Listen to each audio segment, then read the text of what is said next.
guest of the state, very good afternoon to all of you.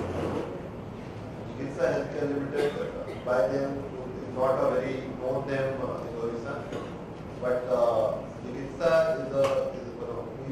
we are partnered with Government of Orissa, and we operate the largest and the most visible project of Government of Orissa, that is the 108 and the 102 ambulance service under the National Ambulance Service.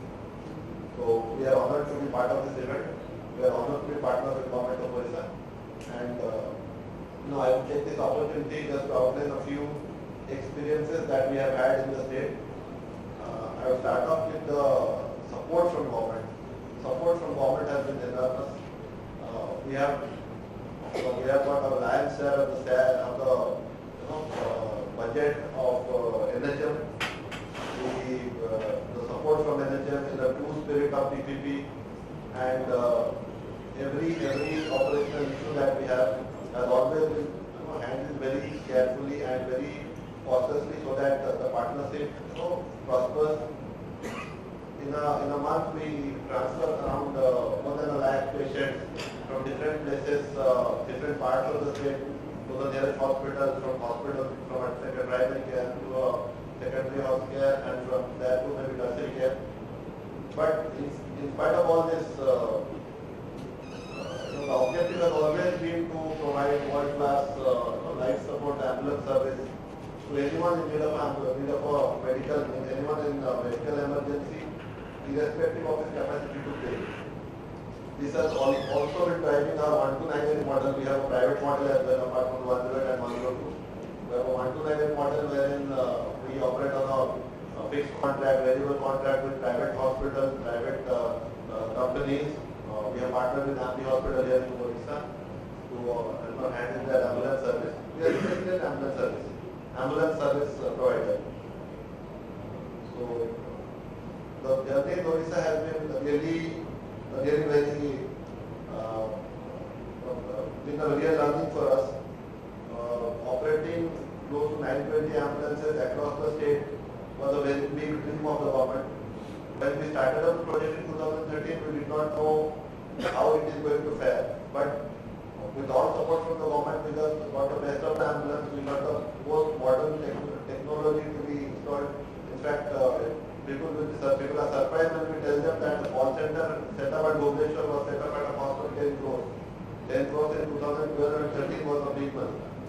And we have the technology that we have used here is AdPart with London ambulance service. So that we take pride in telling people. We have installed the best of the equipment in the ambulances. Cost of the ambulance is more than 20 lakhs, including the equipment placed in it. We have the best of technology. I have a facility of sending out a patient care from an ambulance to a hospital. If the hospital has the facility to receive the form, I can do it from any place in Kyoja, Koraput, Madhuban, I can do that. But having said that, we have our set of shortcomings in terms of infrastructure, shortcomings in terms of doctors availability, like Dr. Jana pointed out, manpower availability. Medical colleges, we have only 3 tertiary care across the state. Now, patients from across the state, now 108 is 102, where it is more being used as a transport vehicle for patients from one hospital to another, rather than attending to emergency patients from the scene of the crime. The interfacility transfers are going up so highly that ambulances, like we have 6 ambulances in Kandhamal. At any point of time, we will have all 6 of them at LKCG Berhampur. We will not have an ambulance there in Kandhamal. So whenever someone calls from a place where it is, and there, to find the alternative source of transportation is so very difficult. So, and this is more because the periphery hospitals are not equipped with manpower maybe, with infrastructure maybe. But the ultimate burden of it comes on the poor people who are devoid of the services because the ambulance has been engaged elsewhere. And one more point that Dr. Jana pointed out was very interesting. Every day in the newspaper you find some news that ambulance did not reach and patient died. And no one bothers, it's just a judgment. No one bothers to investigate, find out what is it that led to the ambulance not reaching. Was it the phone got connected, not connected, did he lady actually called for ambulance, or ambulance available to be sent. So no one cares to investigate into all this. It's just a judgment that is passed on. Can ambulance will not reach a patient right?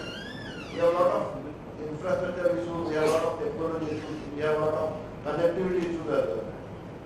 All our ambulances are GPS fitted, state-of-the-art ambulances. But in reality, 60% of the locations we have major ambulances in, they do not have a mobile coverage 24/7.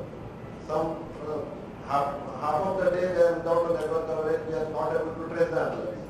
There's no even the calling of the ambulance becomes difficult. But in spite of all that, I take pride in telling that we have so far attended to more than 15 lakh patients in Odisha, and every month we attend to more than 1 lakh patients in the state.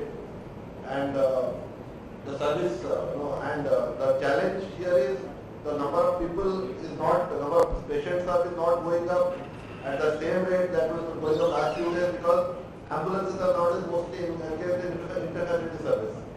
So I would, the support I would use this forum to ask for is, we should look at enhancing the capabilities of the periphery hospital so that the ambulance is more used for picking up a patient from the scene of the accident, from scene of his home to hospital. It should not be used to transfer a patient from one hospital to another. There are provision made for the hospital to attend to patient. The doctor should not wash up his hands and send the patient from his hospital to another, so that tomorrow something happens and he is not blamed for it. So this is we have been putting up this issue at all forums.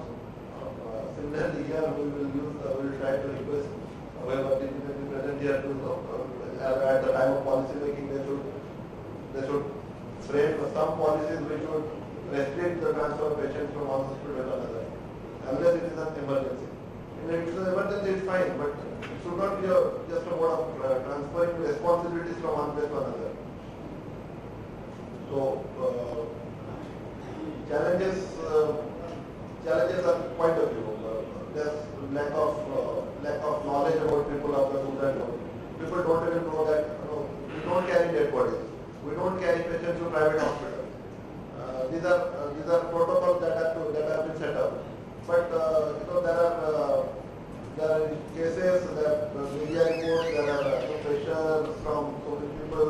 There are cases of vandalism. There are cases of mob attacks, wherein we are forced to do all this. But again, like Dr. Jena pointed out, we don't have enough equipped hospitals where we can carry the patient. So maybe we can look at the policy of taking patients to a private hospital as well. So challenges are quite a few. Opportunities are also many. Odisha has been one of the first states to start off with the emergency ambulance service. Odisha has been a case study for most of the states who are starting off with this service. We have been getting visitors from so many states, MP, Jharkhand, Bihar, West Bengal, just to come here and study how we are operating it. The journey has been good. A few cases of lapses here and there has happened. Of course, that's with all services. But the service has been good. Journey has been good. Partnership with government, PPP is one of the first and the largest PPP of the government, and we are happy with the way it has gone. So thank you all.